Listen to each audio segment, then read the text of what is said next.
अस्सलाम वालेकुम नाज़रीन, मोहम्मद सगीर आपकी खिदमत में हाज़िर हूँ इस्लामाबाद रिहैब क्लिनिक के प्लेटफॉर्म से।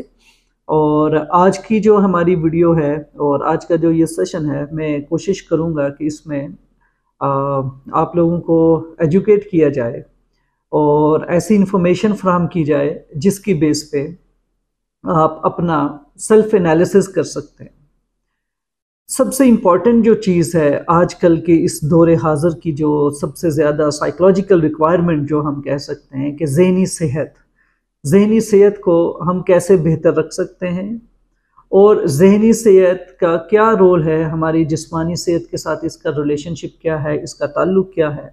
और जो ज़हनी सेहत है उसको कैसे हासिल किया जाए और ज़हनी सेहत में पैदा होने वाले जितने भी मसाइल हैं उन्हें समझा कैसे जाए कि हमारी शख्सियत, उसकी डेवलपमेंट कैसे होती है, हमारी शख्सियत कैसे नशोनुमा पाती है और हमारी शख्सियत की जो नशोनुमा है वो कैसे किरदार अदा करती है हमारी जो इन्वायरमेंट है या जो हमारा माहौल है या जो हमारे हालात हैं उनके साथ, उनको काबू करने में और मेंटली अपने आप को स्ट्रांग रखते हुए कैसे हम अपनी ज़िंदगी में बेहतर तौर पे अच्छी ज़िंदगी गुजार सकते हैं। तो इसके लिए हमें क्या रिक्वायरमेंट्स चाहिए, हमें कहाँ और क्या देखने की ज़रूरत है, अपने अंदर कैसे हम चेंजेस या तब्दीलियाँ ला सकते हैं और अपनी पर्सनैलिटी डेवलपमेंट को कैसे देख सकते हैं। तो ये सारे सवालात हैं जिनका जवाब हमें आज की इस वीडियो में मिलेगा और मैं कोशिश करूँगा कि आज एक ही सेशन में इसको कंप्लीट किया जाए और इससे मुतल्लिक जितनी भी मालूमात हैं या जो भी ये सवालात हैं, इनके तमाम के तमाम जवाबात आज के इसी एक सेशन में कंप्लीट किए जाएँ। तो सबसे पहले हम देखते हैं कि एक सबसे इम्पॉर्टेंट जो चीज़ होती है वो सर्वाइवल ऑफ द फिटेस्ट कहते हैं कि वही लोग या वही क्रिएशन या मखलूक आगे बढ़ती है जो अपने दौर में सबसे बेहतरीन हो, अपनी ज़िंदगी को चलाने में, अपने मामलात को देखने में, अपनी बायोलॉजिकल जो सर्वाइवल है या फिज़िकल सर्वाइवल है उसको सामने रखते हुए जो अपने माहौल में सबसे बेहतरीन वेल एडजस्टेड जो चीज़ होती है वही कंटिन्यू होती है। और ऐसी तमाम चीज़ें माहौल से मुताबिकत ना रखती हो वो वक्त के साथ साथ इस दुनिया से ख़त्म हो जाती हैं और उनका सर्वाइवल जो है वो ख़तरे का बायस होता है। तो यही वजह है कि हमारी अडेप्टेशन जो है वो बड़ी इम्पॉर्टेंट है कि हमारे जो मसाइल हैं, यानी कि सबसे इम्पॉर्टेंट जो चीज़ होती है वो स्ट्रेस है हमारी ज़िंदगी में। अब जो स्ट्रेस है इसके मुख्तलिफ लेवल्स के स्ट्रेस होते हैं। स्ट्रेस का मतलब ये है कि जब भी आपका, चाहे वो फिजियोलॉजिकल लेवल पे हो, आपकी जान को ख़तरा हो, चाहे वो आपके माशी जो अवामल हैं उनसे मुताल्लिक हो, चाहे आपका किसी ऑर्गेनाइजेशन में नौकरी से मुताल्लिक हो, कोई कंपटीशन हो, कोई एग्ज़ाम हो या ज़िंदगी का कोई भी हिस्सा ले लें, कोई भी शोबा ले लें, उससे मुताल्लिक स्ट्रेस हो सकती है। स्ट्रेस का होना एक ऑप्टिमल लेवल तक के लिए ज़रूरी होता है to motivate any individual, any organism, ताकि वो अपनी ज़िंदगी में उस चीज़ से मुताल्लिक या वो जो पेश नज़र ख़तरा या स्ट्रेसर है उसको अच्छे से डील किया जाए। तो जब भी आप किसी चीज़ या किसी भी स्ट्रेस से या कोई भी स्ट्रेसर्स आपकी ज़िंदगी में होता है, उससे जब आप नंबर आज़मा होते हैं, उसका जो कन्फ्रंट करते हैं या उसको फेस करते हैं, तो आपके पास सिर्फ दो सलूशन होंगे। या तो आप बहुत अच्छे से उसको डील कर लेंगे या आप बहुत बुरी तरीके से डील करेंगे। तो अगर तो अच्छे जो, जैसे हम बात कर रहे हैं कि एडेप्टिव वे जो है, अच्छे तरीके से कोप करना, ये कैसे मुमकिन होता है और मैल एडेप्टिव तरीके कैसे आ सकते हैं। तो ये सारी की सारी जो बहस है ये डिपेंड करती है कि आपकी पर्सनैलिटी डायनामिक्स क्या हैं और पर्सनैलिटी डेवलपमेंट कैसी है। और इसी तरीके से जैसे जो स्ट्रेस होता है, तो इस स्ट्रेस से रिलेटेड कोई ऐसी कंडीशंस होती हैं जिसे स्ट्रेसर्स कहते हैं, जो आपके ऊपर, यानी कि फॉर एग्जांपल एग्ज़ाम है, उसकी प्रिपरेशन करनी है। आप देख लें, दो शख्स हैं, एक ऐसा शख्स है जो एग्ज़ाम के लिए पूरी तरह से प्रिपेयर्ड है, उसके लिए स्ट्रेस लाइफ में मुख्तलिफ है, एज़ कम्पेयर्ड एक ऐसा इंसान जो कि जिसने कोई तैयारी नहीं की और इल प्रिपेयर्ड है, या उसके पास उस तरह से प्रिपरेशन नहीं है, या वो तैयार नहीं है उस इम्तहान के लिए, तो अब दोनों लोगों का जो स्ट्रेस लेवल है, दो एक ही चीज़ एक बंदे के लिए स्ट्रेस नहीं है, या उसका बहुत लो लेवल ऑफ स्ट्रेस है, जस्ट एक यूँ समझ लें कि एक ऑप्टिमल लेवल पे है, और एक इंसान जो है ना वो एक एक्सेसिव स्ट्रेस रिलेटेड कंडीशन का शिकार है। तो इसी तरीके से हर इंसान की अपनी स्ट्रेस को डील करने की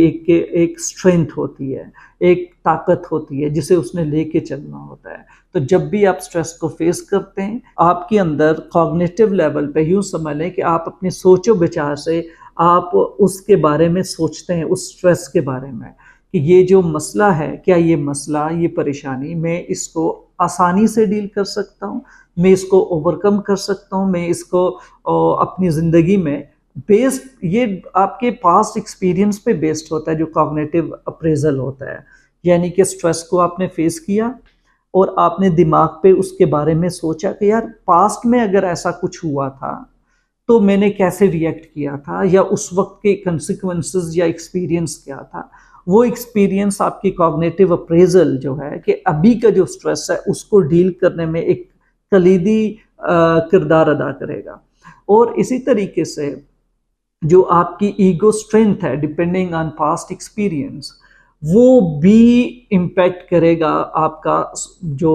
कोपिंग मैकेनिज्म को, कि आप तो एडेप्टिव वे में जा सकते हैं, या वो स्ट्रेस इतना एक्सेसिव फील हो सकता है कि आपके जो काम करने की सलाहियत यानी कि मेंटल जो स्ट्रेंथ है उस पर ओवरवेलमिंग फील हो, और आपके हाथ पांव फूल जाएं और आप कुछ ना कर सकें, और एक फेलियर का शिकार हो सकते हैं, या एक टोटल अवॉइडेंस में जा सकते हैं कि इस सिचुएशन को फेस ही नहीं करना, इसका सामना ही नहीं करना। ये मैल एडेप्टिव मैकेनिज्म कैसे डिवेलप हुआ, क्यों पैदा हुआ, इसी से रिलेटेड हमारी ये डिस्कशन आज की स्टार्ट है। तो याद रखें, जो सबसे इम्पॉर्टेंट जो चीज़ होती है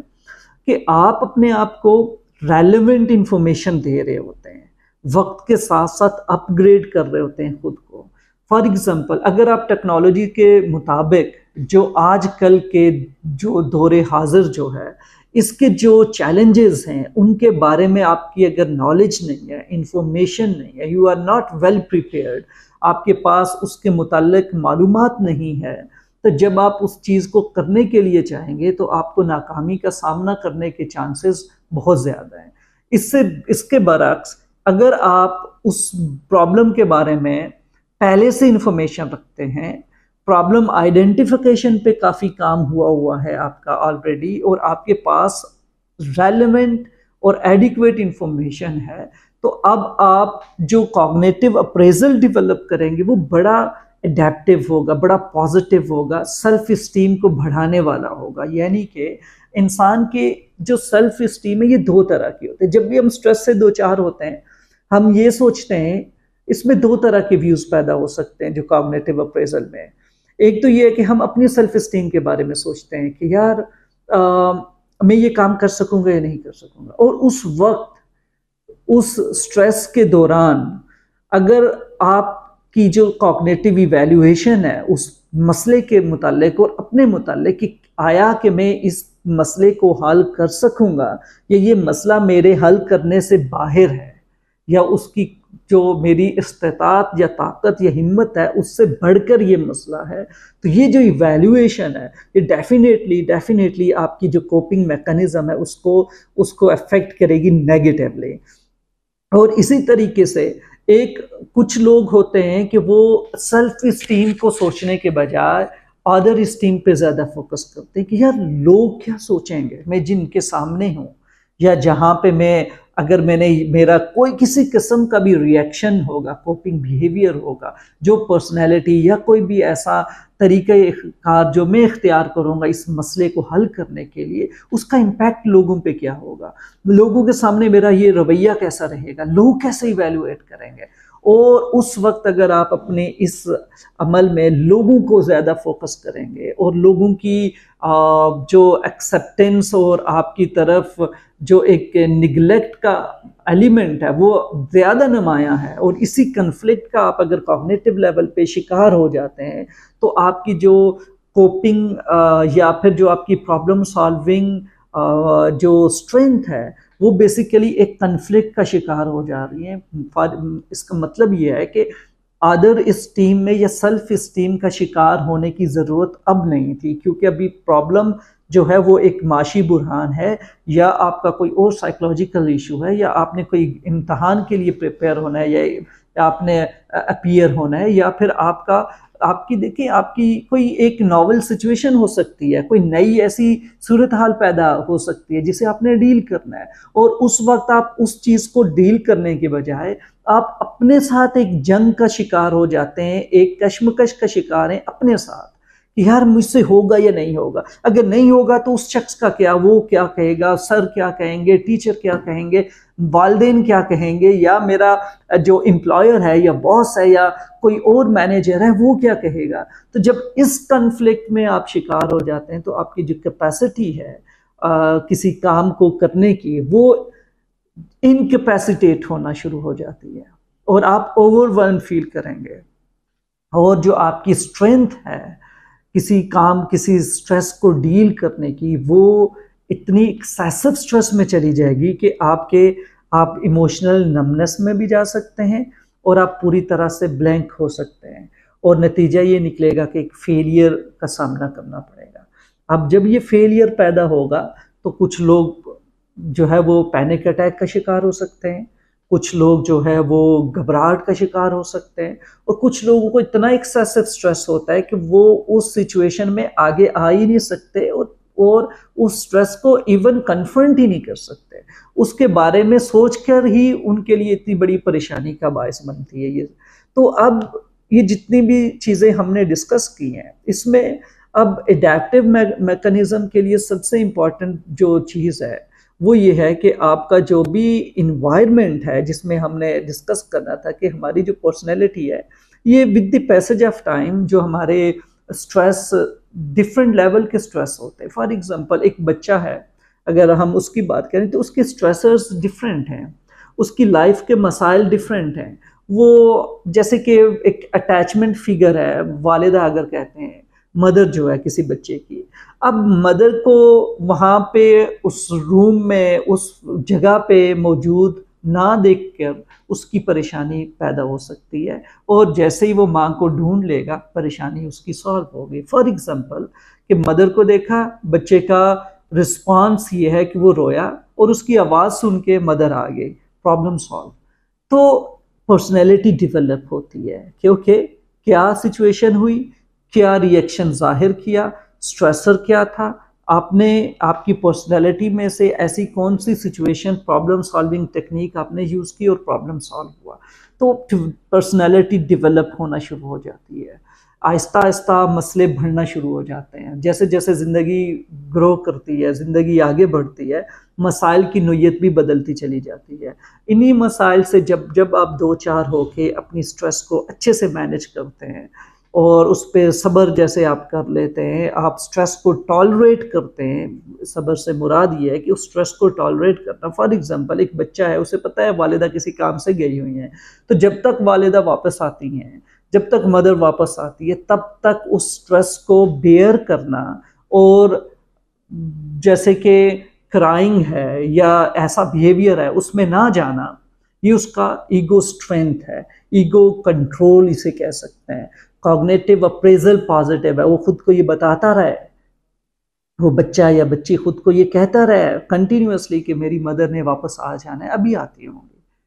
तो एक ट्रस्ट उसके अंदर डेवलप हुआ, एतमाद की कैफियत पैदा हुई, और फ्यूचर से रिलेटेड होपफुल है वो कि आइंदा भी कभी परेशानी हो। और देखिए जब आपको किसी भी स्ट्रेस में जाते हैं तो आपके same biological physiological mechanism activate होते हैं, चाहे वो साइकोलॉजिकल स्ट्रेस हो, चाहे वो सोशल लेवल का कोई थ्रेट हो, चाहे वो फिजिकल लेवल का कोई थ्रेट हो। फॉर एग्जांपल एक बंदा किसी जंगल में गुम हो जाता है या किसी ऐसी कंडीशन में है, या रात को कोई ऐसी अल्लाह ना करे कोई इस तरह नहगानी कोई आफत, कोई जो इन्वायरमेंटल कोई कैटास्ट्रॉफी है उसका कोई शिकार हो जाता है, तो उस वक्त तो सर्वाइवल थ्रेट होता है, आपकी ज़िंदगी पे बनी होती है। तो इन तमाम सूरत हाल में जो आपका आपका जो हार्मोनल लेवल पे जो चेंज आता है वो तो सेम है, सेम जो स्ट्रेस रिएक्शंस क्रिएट होंगे, सेम फिजिकली अराउजल पैदा होगा जो एड्रेनालिन लेवल पे, ये चीज़ें तो सेम है। तो इसका मतलब है मैकेनिज्म सेम जनरेट होता है, चाहे वो सोशल स्ट्रेस हो चाहे वो लाइफ थ्रेट हो। तो आपको फिर उसी के लिहाज से उसको देखते हुए भांपते हुए कोई ना कोई पॉजिटिव बिहेवियर अडेप्ट करना है। और इसी तरह से अगर नेगेटिव बिहेवियर,